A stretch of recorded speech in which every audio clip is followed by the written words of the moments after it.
Привет на всички! Аз съм Боки и съм на 9 месеца. Това е моят дневник на живота. Аз съм супер дружелюбен, активен и обичам всички. Обожавам да се лушкам, да давам целувки и да се правя на най-сладкото бебе на света. И да, получаваме се. В семейството ни имам сестра Марта и брат Лео. Страшно много ме кефи да ги тормозя и да си играя с тях. Разбира се, като прекалявам, получавам шамари. Обожавам да излизам с мама и тата на разходки, защото за мен светът е като огромна детска площадка, където винаги има какво да се открие. Винаги съм за всичко, но само не ме карайте да гладувам. Обичам да правя пакости. Понякога си мисля, че мама и тата вярват, че могат да ме дресират, но истината е, че аз дресирам тях.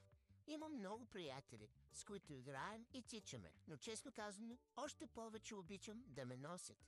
Така че, добре дошли в моя свят, свят пълен с игри, пакости и любов. Чао, чао и целувки, ще има още пакости.